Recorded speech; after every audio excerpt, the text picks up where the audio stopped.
I still remember moving to Ravenhill like it was yesterday, though it happened years ago. The first week of freshman year felt like walking through someone else's life. Each hallway a maze of strangers' faces, laughter that didn't include me. My dad's job had transferred us mid-summer, and my mom tried to make it feel like an adventure, but I was 800 miles from familiarity.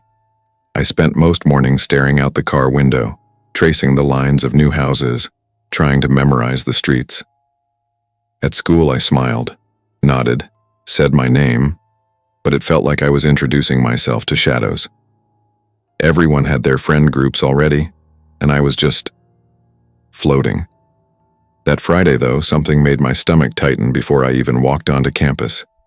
Leaning against the courtyard railing, her hair catching the sunlight, was Madeline Pierce.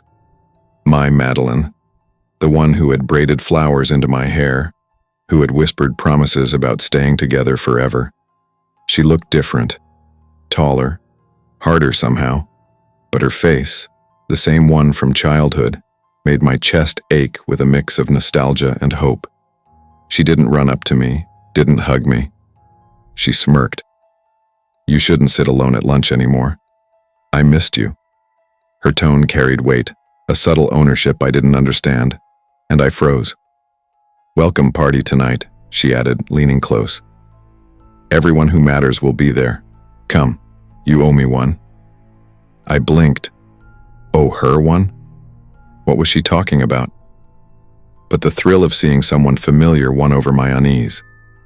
I nodded, took the scribbled address, and tucked it in my bag.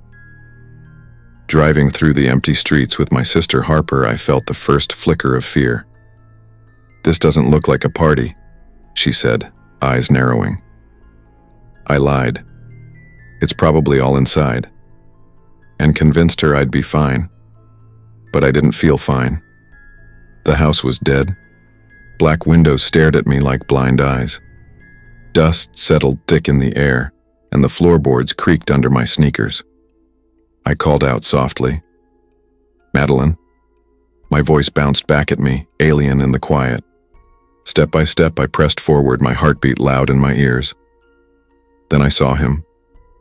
A man, standing in a hallway, mid-30s, hat pulled low, eyes like they'd been waiting. I couldn't tell if he breathed. He didn't move. He didn't blink. Panic took over. I bolted out the front door, sprinting until I could see the familiar streetlights, until my lungs burned and my hands shook. I called Harper, voice cracking, and she pulled up fast, eyes wide, asking questions I couldn't answer. Later, I texted Madeline, "Where were you? Someone was in that house." Delivered, never read. The next day, curiosity mingled with fear. I dug into her social media. That's when the memory hit like ice. The memorial post, 2 years old, sophomore year, dead, river accident. And yet someone had used her name recently, luring me into an empty house. The realization made my stomach churn. It wasn't a party. It wasn't her. It was bait. Someone knew me, my past, my longing for connection, and they had waited for me. Freshman year continued in a haze of unease. I avoided hallways I didn't need to cross, kept my eyes low, and learned quickly that people didn't notice absence unless it was forced. Yet the encounter haunted me. Every time I saw the courtyard railing, I imagined her standing there, smirking. I scrolled through her old posts, reading her captions, searching for clues. Nothing. A week later during lunch, I sat with a few classmates who had invited me into their circle. I laughed, nodded along, tried to push the incident into a corner of my mind, but even surrounded by chatter, I felt exposed. I started noticing patterns, how some people always watched from a distance, how smiles sometimes hid intent. My sense of intuition sharpened. That night, I mapped the route to the house in my mind, tracing each empty street, replaying the man's stance, his patient stillness. Sleep was thin and fractured. I wondered if this was punishment for wanting connection, for wanting familiarity, or just cruel coincidence. My mom noticed I was quieter, more hesitant, but I couldn't explain it without sounding insane. Then came the notes. Small slips of paper, scrawled handwriting, always folded into my locker, my backpack. They didn't threaten, they reminded.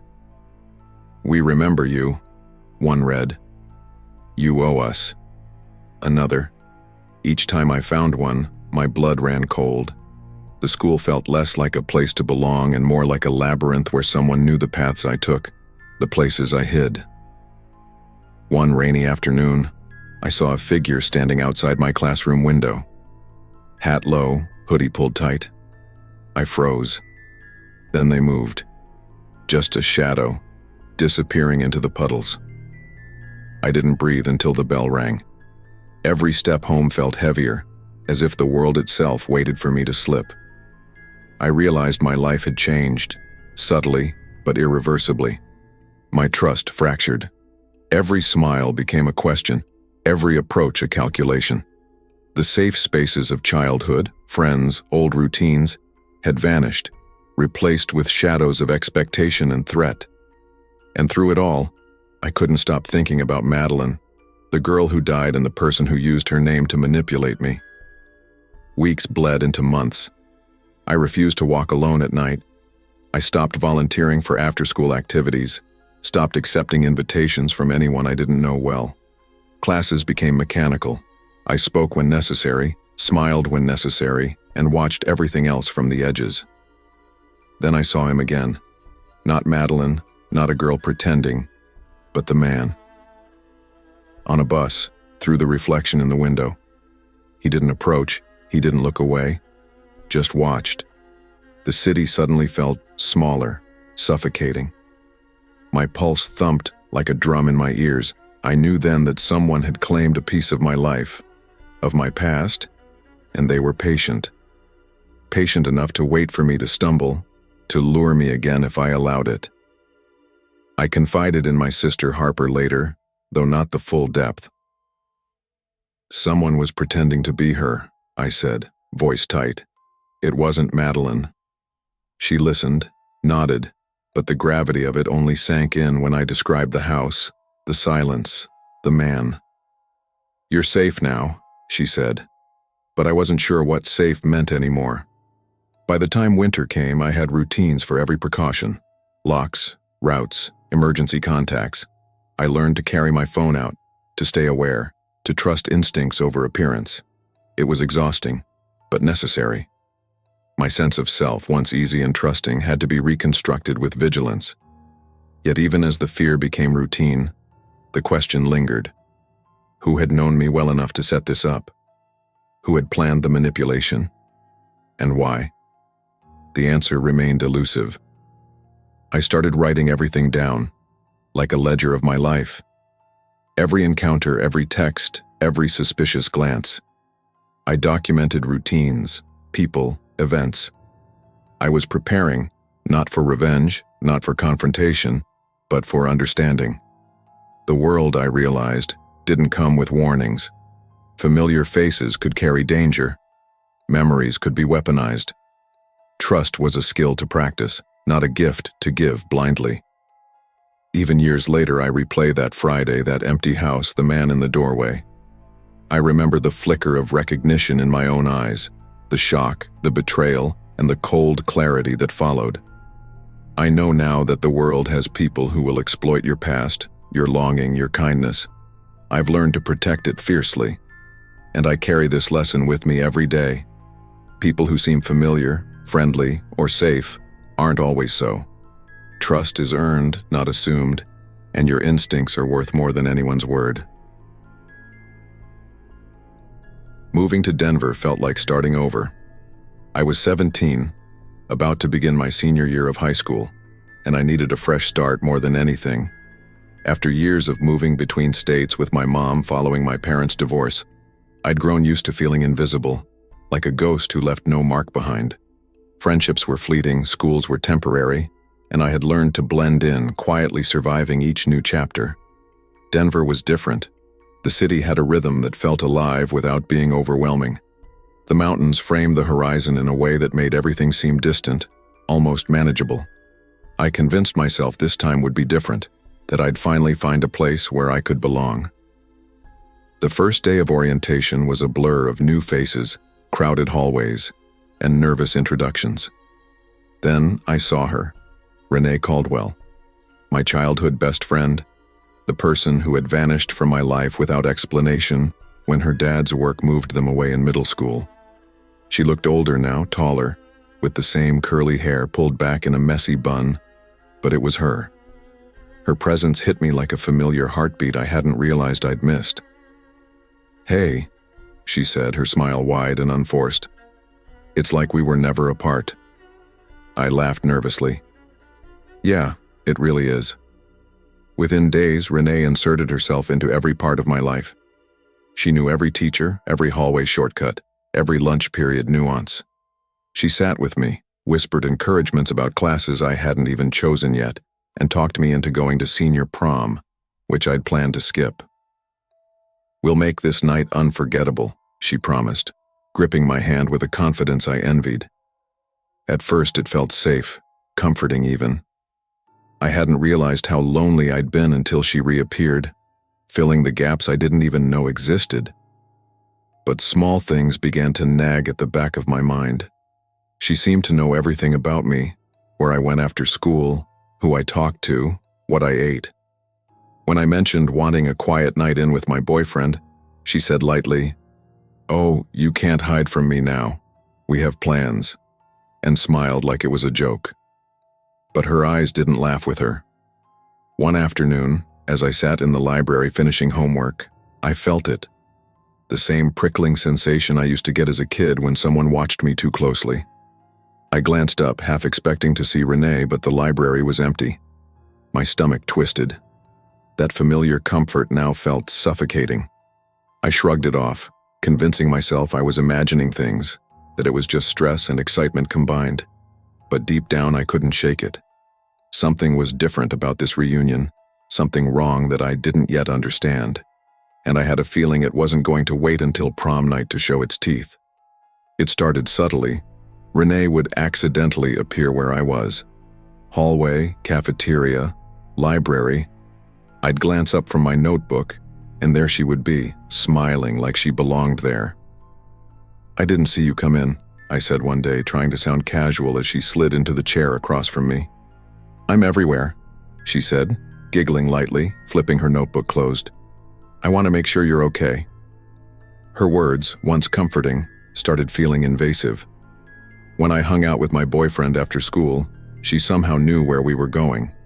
She'd comment casually on our plans, and sometimes her tone carried a subtle edge, like she was reminding me she was always watching. One Thursday afternoon, I was walking home when I noticed a blue sedan parked a few blocks behind me. I slowed, heart thudding, and tried to dismiss it as coincidence. But every day that same car appeared, near the school, near my house, just sitting there. I told myself I was overreacting, that it couldn't possibly be connected.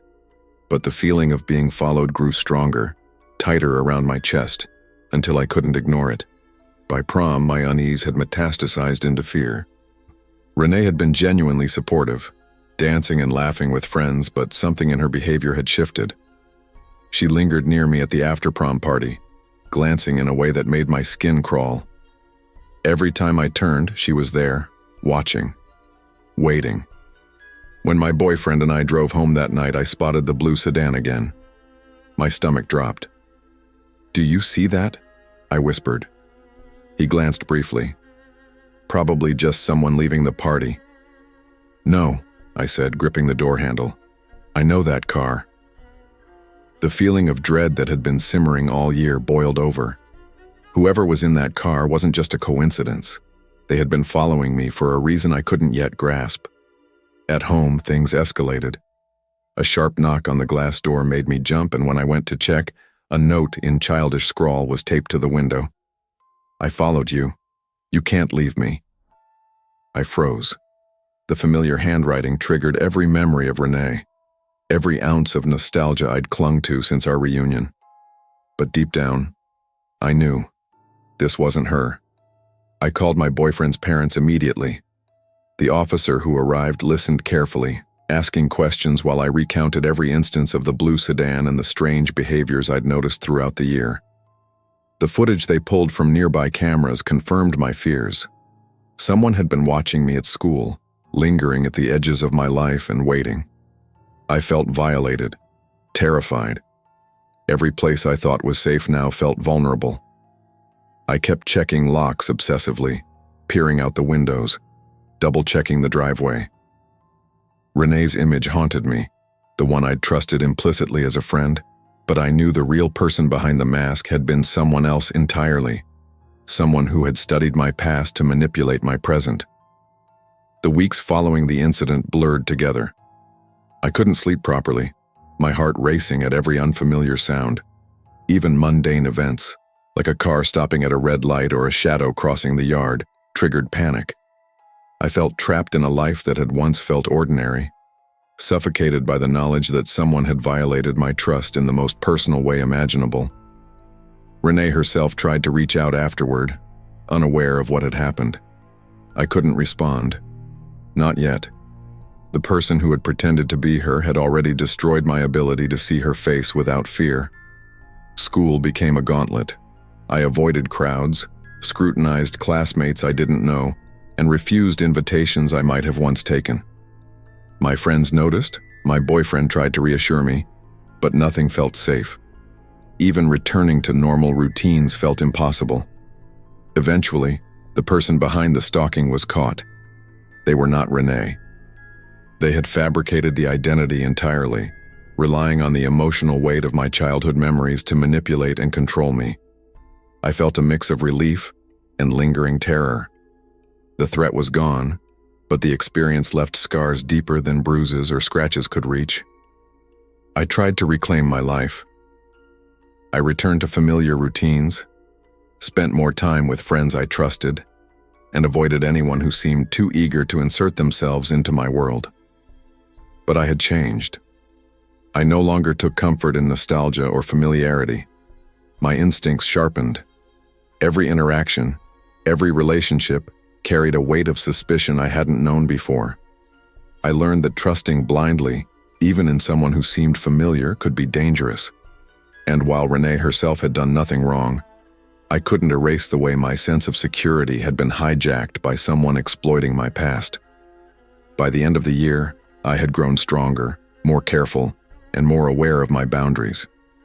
I focused on school, work, and friendships that were healthy and reciprocal.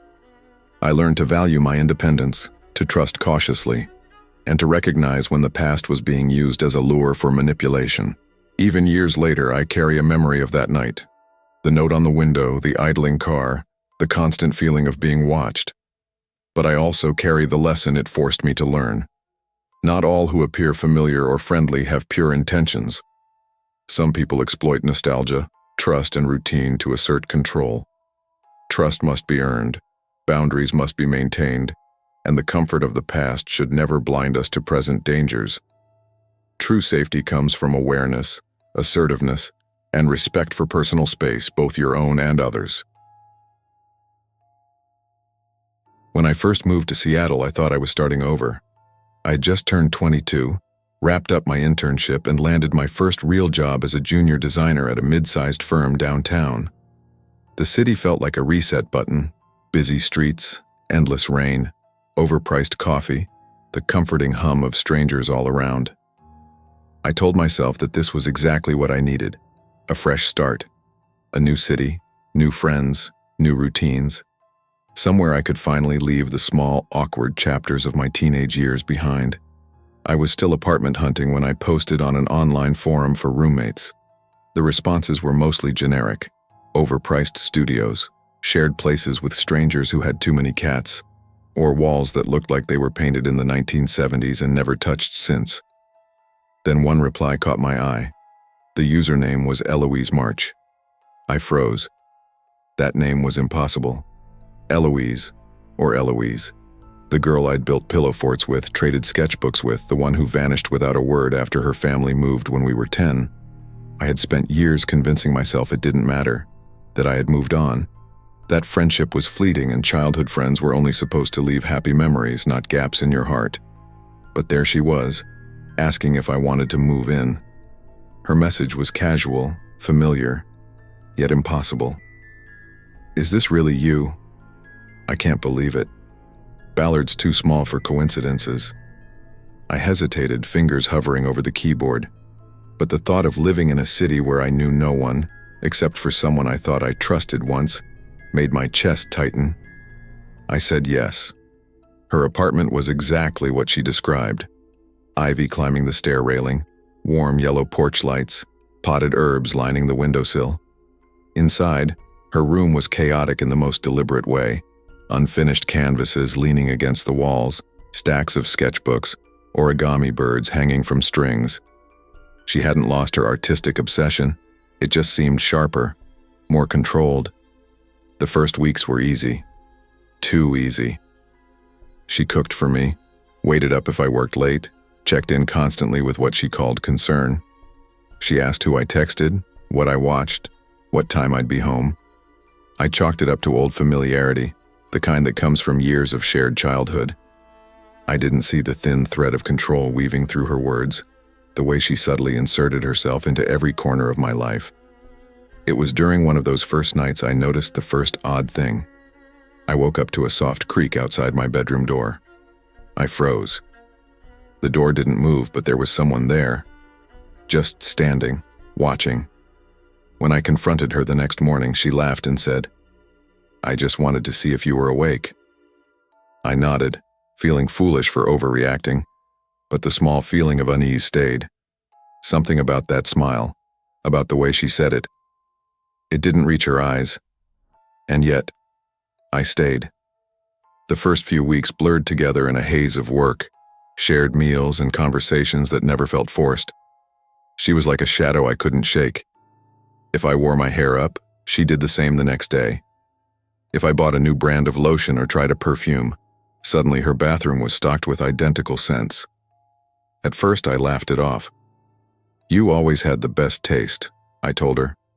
She smiled, but her eyes stayed too sharp, too measuring. She began isolating me. If I mentioned coworkers or people I thought I could get close to, she would scoff. "Girls here are fake. They don't care about you the way I do. I know you better than anyone." I laughed nervously, uncomfortable, and slowly began avoiding casual mentions of anyone outside the apartment. One afternoon, I came home early and found her in my kitchen, meticulously arranging my dishes. "I thought these looked better this way," she said casually. I tried to shake it off, said nothing, but my stomach churned. That feeling, the one you get when someone sees parts of you meant to be private, was growing. The turning point came on a Sunday. I had left a sketchbook open on the couch and she hadn't seen it.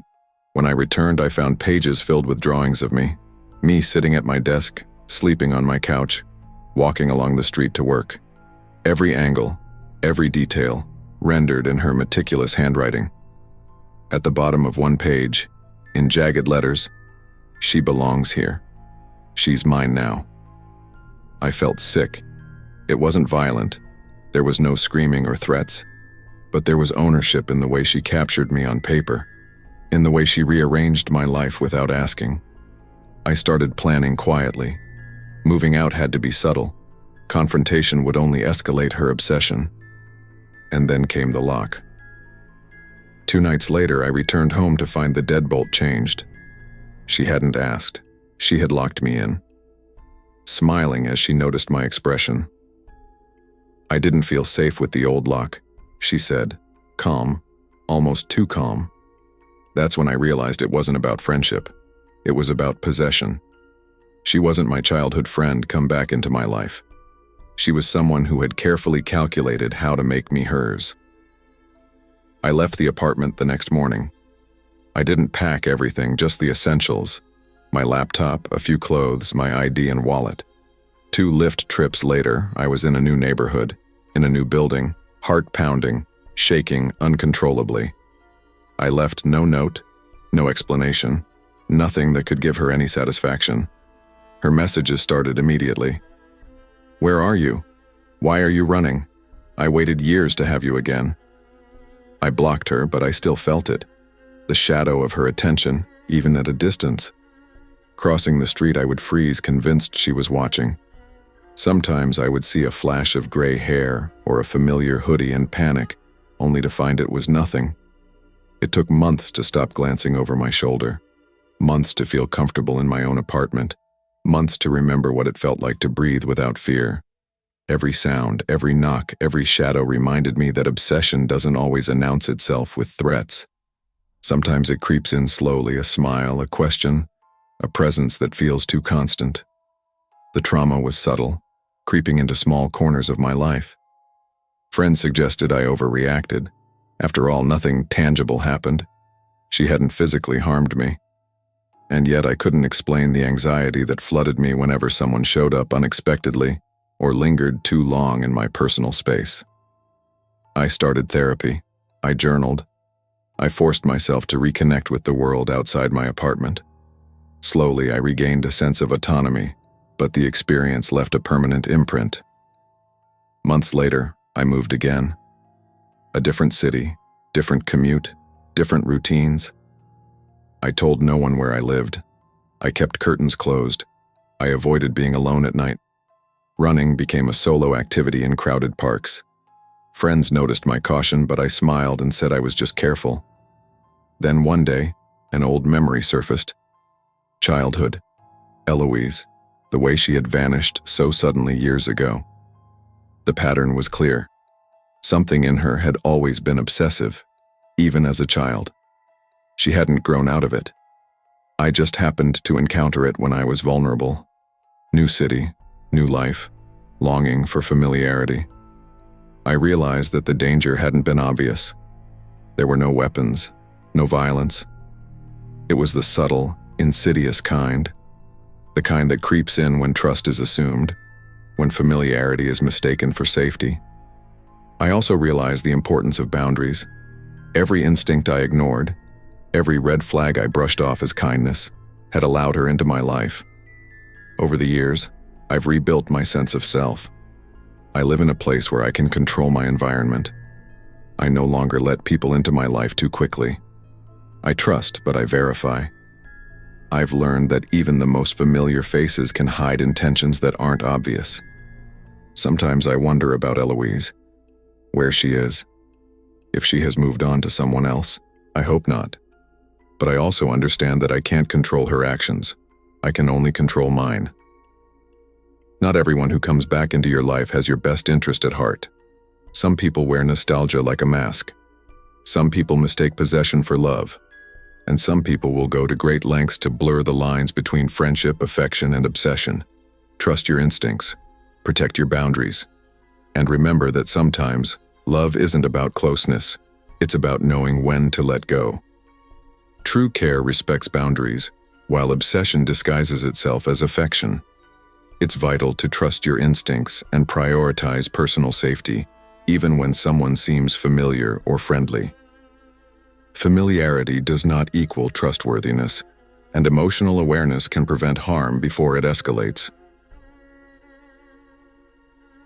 Moving to Boston for nursing school was supposed to be a fresh start. I was 21, out of my hometown, away from the small, suffocating life I'd always known. My parents had divorced when I was 14, and since then, my life felt like a revolving door. New apartments, new schools, new faces. I'd learned to be careful, to trust slowly, to protect the small spaces that were mine. The first weeks in Boston were lonely.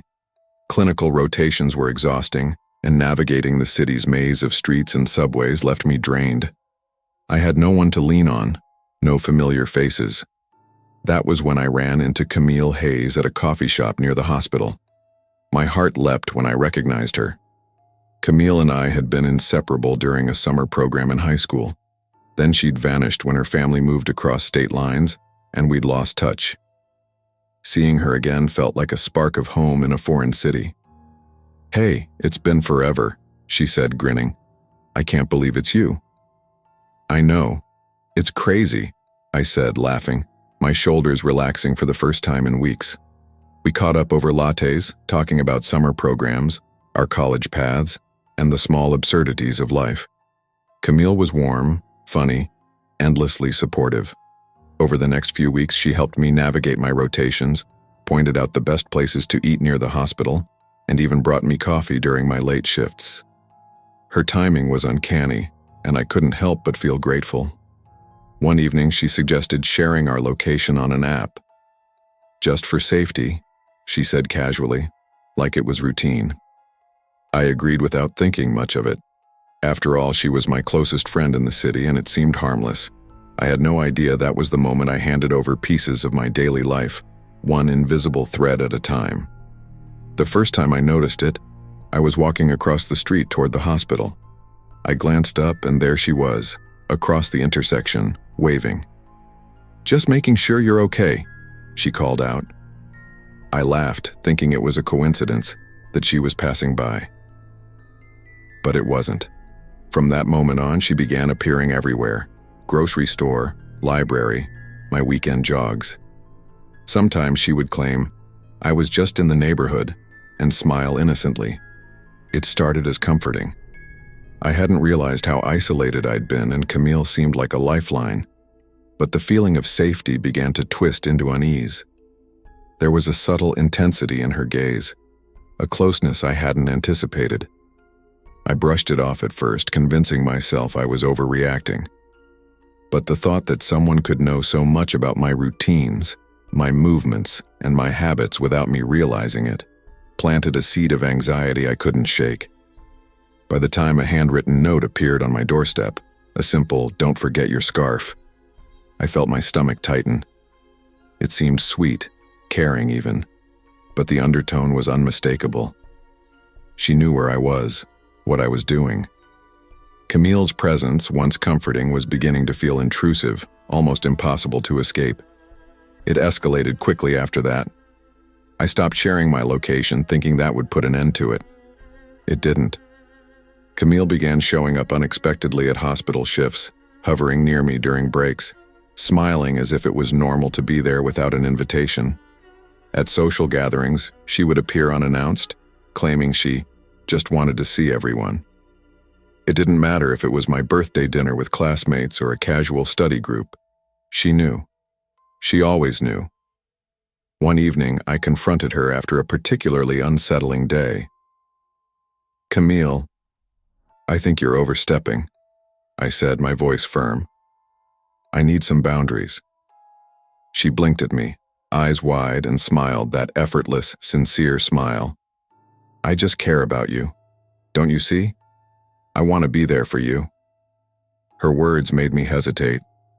I wanted to believe her, wanted to believe that her intentions were pure, but I couldn't ignore the small details, the way she always appeared when I was alone, the notes, the sudden knowledge of things I hadn't told her. Something had shifted, and it wasn't about friendship anymore. Camille started sending letters when I stopped replying to texts. Short, sweet, seemingly harmless notes. "Hope your day went well. Don't forget your water bottle. I was thinking of you today." Each one carried the invisible weight of someone who had reconstructed my life around themselves. I began noticing her presence at events I hadn't invited her to, and each encounter left me anxious and drained, scanning for signs she was near even when she wasn't. I tried rationalizing it. Maybe she was lonely. Maybe she didn't understand boundaries. But the instinctive panic I felt whenever I realized she knew where I was impossible to ignore. I was exhausted. My sense of safety, something I had always carried like armor, was gone. The breaking point came during my final clinical rotation.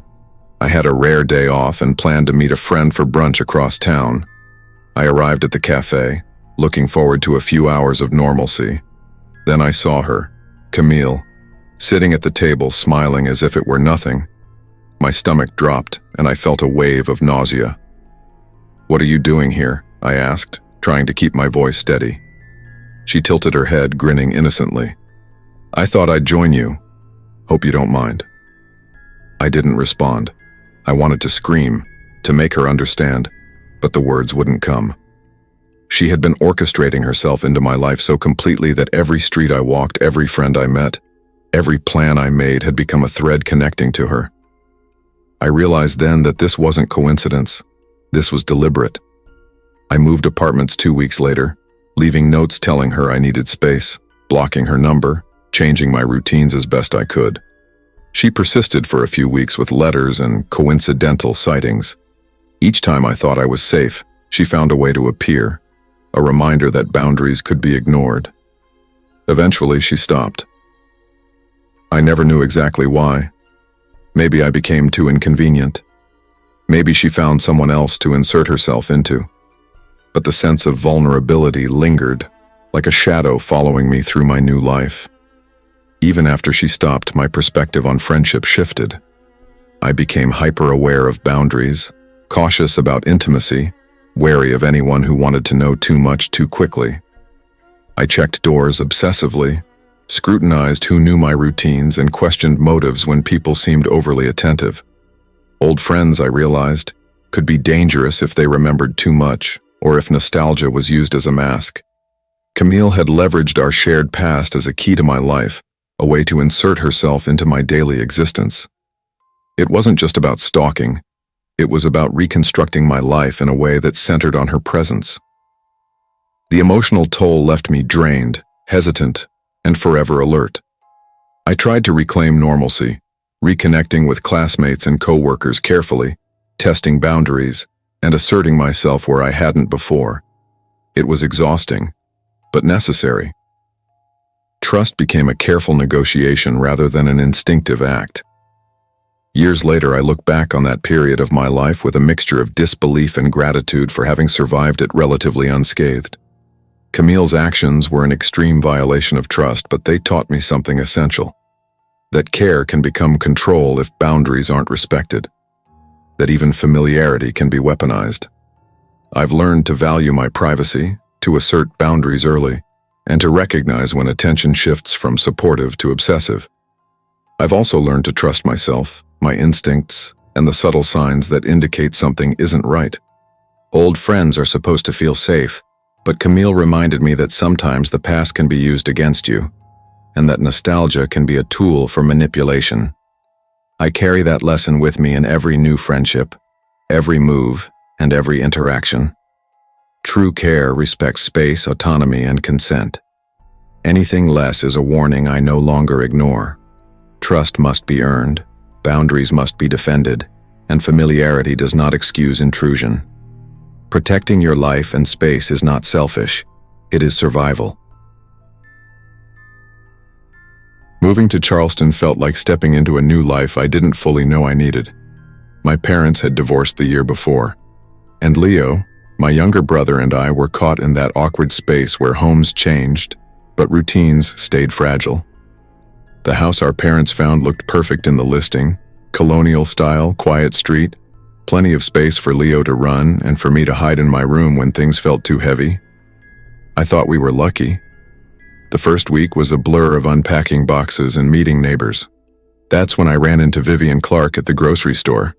She hadn't been in Charleston long, or at least, that's what she said. Vivian and I had been close in middle school, until her family moved abruptly, leaving no goodbyes. I wasn't sure I wanted to reconnect, but she recognized me instantly, eyes lighting up. "I heard your family just moved in down the street. I can show you around," she said, grinning as though no years had passed. We walked the neighborhood, she chatting endlessly, introducing me to people I hadn't even noticed. She invited us to a cookout and insisted I bring Leo.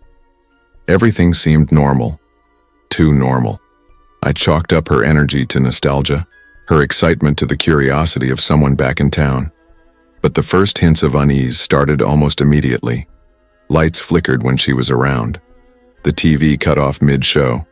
The oven clicked on and off. At first, I dismissed it. "Old wiring," Vivian said cheerfully. "These houses are funny like that." Leo laughed when a cup fell off the counter, claiming he had done it, but I knew I hadn't touched it. And Vivian was always there. Calm, smiling, never surprised. By the end of that first week, I couldn't shake a growing sensation that she wasn't just visiting.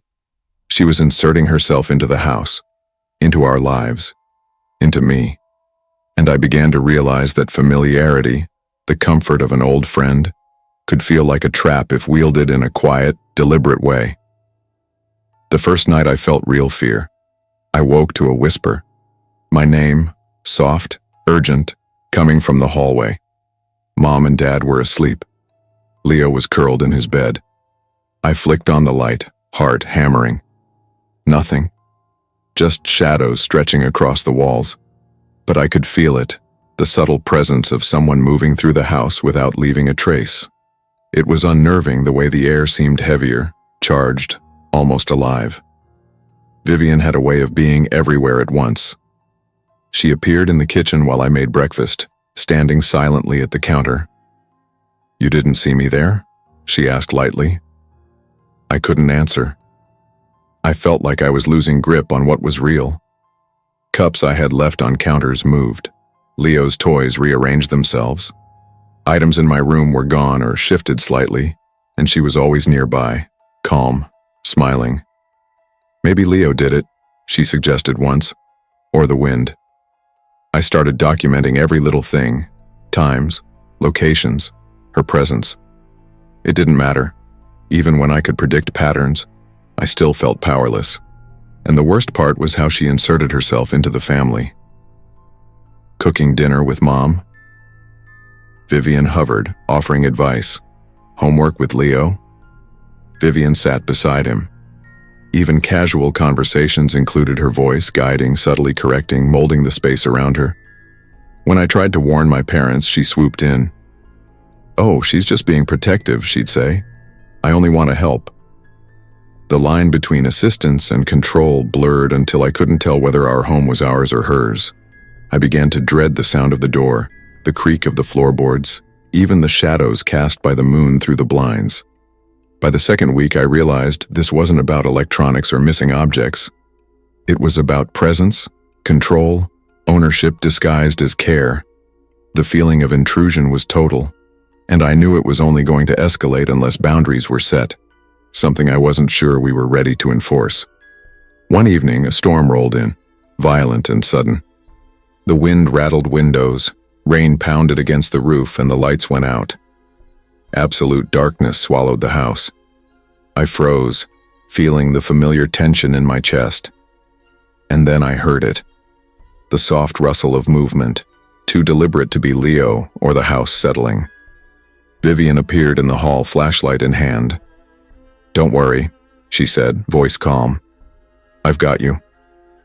But it wasn't comfort in her tone. It was possession. It was as if the storm, the darkness, had simply confirmed her control. My pulse quickened. I realized that all the flickering lights, the misplaced objects, the whispered sounds, they weren't random. She had orchestrated them, slowly, meticulously, patiently. The realization hit hard. Vivian wasn't supernatural, she wasn't a ghost. She was precise, calculated, obsessed. And she had made the house feel less like home and more like a domain she controlled. I began keeping careful records. When she arrived, what she touched, the small incidents that always coincided with her presence. Patterns emerged, the haunting, the unease, the disruption. It was all deliberate. I tried reasoning with myself. Maybe it was harmless. Maybe she didn't mean harm. But every instinct in me screamed otherwise. Even Leo, oblivious in his innocence, had started clinging to her presence, asking for her attention. She was weaving herself into our lives in ways that felt suffocating, and I couldn't stand it anymore. It was time for confrontation. But I knew it would have to be careful, measured, and together with my parents. Otherwise, Vivian would continue quietly, leaving the sense of control in place while claiming she was just a friend. My parents noticed patterns too, her insistence on staying over when we were away, her monitoring of our routines, the way she always had a justification for crossing boundaries. The confrontation came slowly. At first, gentle questions. "Vivian, do you mind giving us some space tonight?" She responded with smiles, assurances, claiming she only wanted to help. But the patterns were undeniable. We set firm boundaries. She protested. "You don't understand," she said. "I just want to be part of your lives. You need me." Her words were soft, almost tender, but the underlying tone betrayed obsession. It wasn't friendship, it was control, and we couldn't let it continue. Eventually, we asked her to leave. At first, she was defiant, leaving notes around the house, sending texts. "You don't know how much you need me," they read. Each one was calculated to unsettle, to make her absence felt, to remind us of her presence without her being there. But gradually the messages stopped, the notes disappeared, and the house began to breathe again. Even with her gone, the tension lingered. Every flicker of a light, every creak in the floorboards made my heart race. I realized something crucial. She had left a mark, invisible yet undeniable. A reminder that familiarity can be manipulated, that closeness can become a weapon when wielded by someone determined, patient, and unobserved. Months passed, and the house slowly returned to normal. My parents, Leo, and I regained routines, reclaiming spaces that had felt invaded. I learned to trust my instincts again, to observe the small signals of discomfort, and to act before situations escalated. I think about Vivian often, though I rarely speak her name aloud. She reminded me that relationships, even old friendships, carry power. That intimacy and trust can be weaponized, and boundaries must be enforced even when the intruder wears a familiar face. Old friends can feel like family, but not all who appear loving are safe. Some are manipulative, patient, obsessive, and capable of reshaping the world around them without a single word of violence. I also learned the value of documenting patterns, asserting boundaries, and reclaiming personal space. The house, while once a source of anxiety, became a symbol of regained autonomy. It was ours again. Even today, years later, I feel the echoes of her presence. I have to remind myself that the shadows are gone, that familiarity is not always trust, and that vigilance in relationships is a form of self-care. Familiarity and nostalgia can mask manipulation. True friendship respects boundaries, and autonomy must be defended even against those who claim to care most. Trust is earned, not assumed, and awareness is the first step to protecting oneself. Moving to Portland felt like the first deep breath I'd had in years. After my last year of college, I was ready to escape. Failed internships, a roommate who didn't respect boundaries, and the kind of small-town drama that seemed to follow me everywhere. At 22, I wanted a life that was mine. A quiet apartment, a routine, some semblance of control. I had just landed a marketing assistant position downtown. It wasn't glamorous, but it was steady, and it felt like the start of something real. I posted online for a shared apartment, hoping for something affordable, convenient, and maybe even quiet. I didn't expect the reply I got. Laura Whitman. The name made my chest tighten. Laura, my childhood best friend, the girl I had built forts with in her backyard, traded comic books with, made promises to about our futures. And then she disappeared. One day, she was just gone. Her family moved suddenly. No goodbyes, no forwarding address. Just gone. I had mourned her in small private ways, crying in my bedroom, drawing her face in sketchbooks, replaying memories that now felt impossibly distant. And now, she was here, in Portland, offering me a room. I stared at her message for what felt like 10 minutes. The words were casual, familiar, like nothing had changed. She was warm and insistent, urging me to move in with her. I should have hesitated. I should have remembered how she disappeared without explanation. But there was something familiar in her tone that made me want to believe, want to trust, want to be home. Her apartment was in Northwest Portland, above a coffee shop tucked into a quiet street. The loft was full of light, plants, and exposed brick. It smelled faintly of coffee and something floral. Inside, everything looked lived in but thoughtful. Stacks of books, canvases leaned against walls, a scattering of vintage trinkets. I felt myself relax for the first time in months. The first few weeks were idyllic. She cooked dinner for me, helped me unpack, and reminisced about our childhood with such vivid detail, it felt like no time had passed at all. We laughed like kids again, trading stories, sitting on the floor of her living room with mugs of tea. For a while, it felt like I'd returned to a safe place I thought I'd lost forever. but small things started to feel off. I noticed objects subtly moved. A mug shifted from the counter to the table. A book I hadn't read left open to a page I didn't remember. I chalked it up to forgetfulness. But then came the scratching. Soft, deliberate, almost rhythmic at precisely 2:17 a.m. each night. I asked her once. She laughed. "Old pipes, probably rats," she said. And I wanted to believe her. I wanted so badly to believe her. But the sense of unease grew. Notes in my handwriting appeared on my desk that I had no memory of writing. Clothes moved from drawers, the bedroom door unlocked when I was sure I had locked it. And everywhere I went, she seemed to appear. Sometimes just standing silently in the doorway, smiling, whispering, "I'm glad you're here." I wanted to tell myself I was overreacting, that paranoia was just my new city nerves. But the weight of her gaze, constant and calm, started to suffocate me. I didn't know when friendship crossed the line into something dangerous, but instinct whispered that it had. At first, I excused the small things. I told myself that she was just attentive, that she cared. She was my childhood friend after all. Maybe this closeness was normal, a comforting remnant of our shared past. I told myself it was nothing. Then came the repetition. She started copying me. I would wear a gray sweatshirt to work, and the next day she had the same one. I tried a new perfume. She bought it too. She asked about my morning routines, my favorite coffee shop, the route I walked to work. Every detail of my life began to feel like it belonged to her, and I hated it, but I didn't know how to tell her.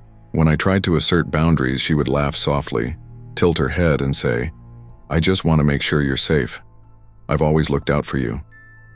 But there was something cold beneath the warmth, something calculating that made my chest tighten. I began sleeping poorly, listening to every creak in the loft, every thump from the apartment above. Footsteps outside my bedroom became a constant terror, even when I knew I was alone. The whispering began, soft, fleeting, words that sounded almost like my name, mixed with the promise of being together, always together. One morning, I found one of her sketchbooks on the couch. I hadn't touched it, hadn't seen it before.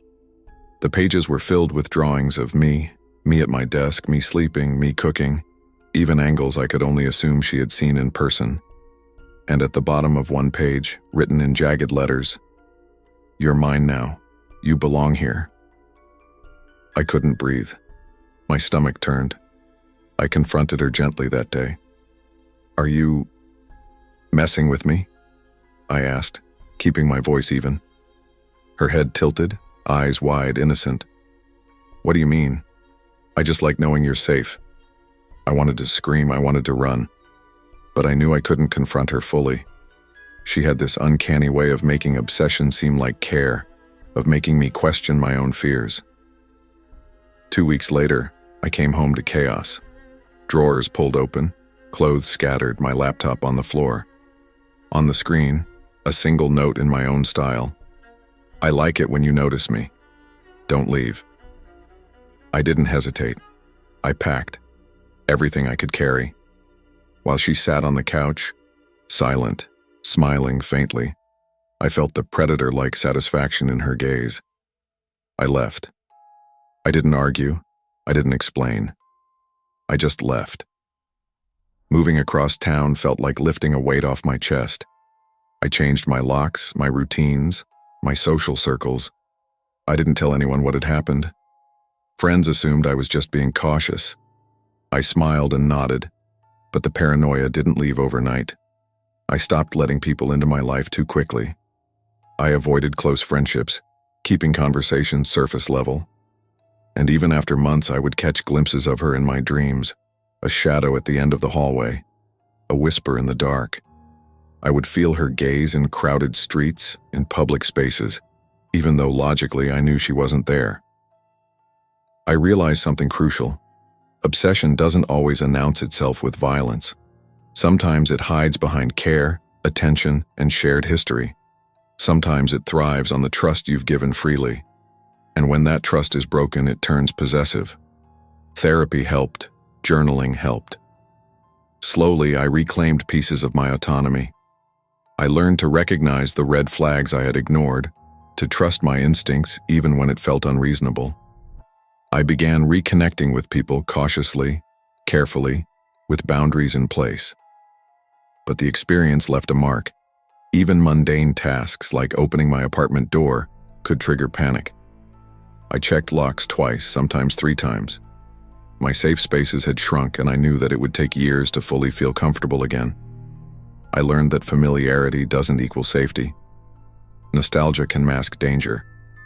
Childhood bonds, even the strongest ones, do not guarantee goodwill or healthy boundaries. Eventually, I moved again, further away from Portland, further away from the shadow of my past. I live quietly now, cautiously. I avoid sharing too much about myself too quickly. I keep routines predictable, my personal life private. Sometimes I think about Laura. I wonder if she's still out there, looking for someone else to claim. But I remind myself that I can't control her actions, only mine. I survived because I trusted my instincts in the end, because I acted before her obsession could escalate further. Care that seeks to control is not love. Familiarity does not excuse violation of boundaries. Trust is precious, but it must be given cautiously, even to those who were once closest to us. And in the end, the safest thing I can do is protect myself, recognize obsession for what it is, and never allow someone to blur the lines between care and possession again. True friendship respects boundaries, while obsession disguises itself as affection. Familiarity and shared history do not guarantee safety. Trust your instincts, honor your personal space, and remember that protecting yourself is the truest act of self-care. Prom was supposed to be fun, a celebration of high school and a chance to shine. But for me, it had become a stress test. My parents had set a strict budget, $200 maximum, and I was determined to find a perfect dress without overspending. I scoured online listings for weeks, scrolling through pages of gowns that were either too expensive or too tacky, until finally I found one that seemed perfect. A navy blue gown, barely worn, priced at $50, just a few miles away in Somerville, Massachusetts. I sent a message to the seller and almost didn't believe the reply when it came back so quickly. "Is this Emma Carlisle? Wow, I haven't seen you in forever." My heart skipped. Emma, my childhood best friend, my partner in crime, the one who had understood me in ways no one else had. We had grown up together in Minneapolis, inseparable until her family moved across the country. After that, we drifted apart, exchanging the occasional holiday card, the rare email, but life moved on without her. She seemed thrilled to reconnect. She claimed she had stumbled upon my listing by accident, but something in the words made me hesitate. Memories came rushing back. Her intense attention to everything I did, her small obsessions that had once been charming, now tinged with an unfamiliar weight. My mom insisted on coming along for safety, and we arranged to meet at Emma's townhouse, a quiet street lined with identical homes. When we arrived, the house felt still. Blinds were drawn, the air heavy with silence. Emma's smile, warm as ever, was the only thing that seemed alive. "Come in. You'll love the dress," she said. But there was something beneath her tone, something I couldn't name. I stepped inside, trying to convince myself it was just nostalgia. But I already felt that old, familiar unease creeping back. The living room was empty, save for the faint smell of air freshener. Emma led me to a bedroom, insisting I try the dress there. I hesitated. "Can we see it in the living room first?" I asked. But her smile faltered for the briefest moment, just enough to make me notice. "You always were the shy one," she murmured, stepping closer, voice softer, almost conspiratorial. "But I wanted to see you shine." Her words froze me. Memories of our childhood flashed. Her quiet need to know everything about me, her obsession with even the smallest details of my life. I suddenly realized this wasn't a coincidence. She hadn't stumbled upon the dress by chance. She had been watching, planning, waiting. I pulled out my phone, texting my mom to come inside. Emma's composure snapped the instant my mother appeared, a sharpness in her eyes that hadn't been there moments ago. Together we searched the bedroom. The dress was gone. Panic surged through me. I wanted to scream, to run, to demand answers. Emma followed us to the door, calm again, her smile just a fraction too lingering. There was no malice in her voice, only a quiet intensity that made my stomach churn. I felt exposed, like a child again, caught in the orbit of someone whose attention I could never escape. We left immediately. My mom drove, silence thick in the car. I didn't check the listing again, didn't attempt to report anything.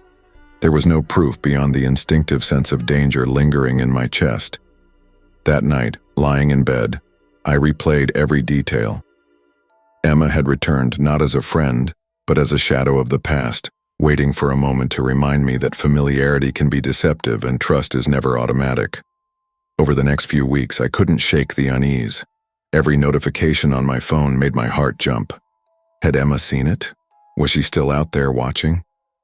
I stopped posting updates about school or prom, deleted old pictures, even adjusted privacy settings on social media. Every memory of Emma that had once felt comforting now carried a sting of fear. I thought about how she had known me better than anyone, my habits, my preferences, my childhood quirks. That knowledge, once treasured, now felt like a weapon. The line between past and present had blurred. The Emma I remembered as a friend was gone, replaced by someone calculating, patient, and dangerously invested in my life. I tried talking to friends about it, testing their reactions. "She's probably just excited to see you," they said, and I wanted to believe that. But deep down, I knew this was different. Excitement doesn't make you feel small, watched, and cornered in your own life. Excitement doesn't make you triple-check every plan, every meeting, every online interaction. Even at school, I was hyper-aware. The hallways, the classrooms, the cafeteria. I imagined her standing somewhere, waiting. I couldn't relax. Prom, which was supposed to be fun, felt like a minefield. Every decision about dresses, dates, even seating arrangements became a calculation of safety, not joy. Sleep was restless. Dreams were filled with blurred memories of Emma's smile, her voice echoing words from the past. I began avoiding old friends' gatherings, convinced that nostalgia could be manipulated. Trust, I realized, had to be earned and protected. No one could be allowed access to my life simply because they once had been. Prom night arrived, and I felt a strange mixture of relief and anxiety. I had found a last-minute dress online from a verified seller, something safe, ordinary, without complications. I didn't care if it was perfect anymore. The lesson I had learned was worth more than any gown. Still, I was on edge. I kept my phone close, my parents nearby, and avoided posting anything online until the next day. Every bump in the hallway, every unfamiliar face made me tense. But slowly, I began to remind myself that Emma wasn't there. I had reclaimed a small part of my autonomy. I realized the experience had changed me. I was no longer the same trusting, nostalgic girl who saw old friends as unbreakable constants. I had learned to compartmentalize memories, to hold them carefully without letting them dictate my present. Old friendships could return in unexpected ways, not always as warmth, sometimes as shadows. That night, watching friends laugh and dance, I finally allowed myself to breathe. I had navigated the situation, protected myself, and found joy in my own terms. It wasn't perfect, but it was safe, and for the first time in weeks, that felt like enough. In the weeks that followed, I remained cautious. I double-checked online listings, avoided meeting unknown sellers alone, and compartmentalized memories of childhood friends. But I also carried a newfound confidence. I had faced manipulation, subtle but powerful, and emerged aware, vigilant, and in control. I reflected often on Emma and what had happened. Nostalgia can be weaponized, trust can be exploited, and the line between a friend and a predator can be frighteningly thin. I learned that familiarity is not always safety, And history does not guarantee kindness. Autonomy must be defended, sometimes against those who know us best. Even now, years later, I carry the lesson quietly with me. I approach friendships cautiously, celebrate autonomy fiercely, and trust cautiously. The past can inform us, but it must never control us. The shadows of old friends are real, but so is the power to step out of them and claim your life.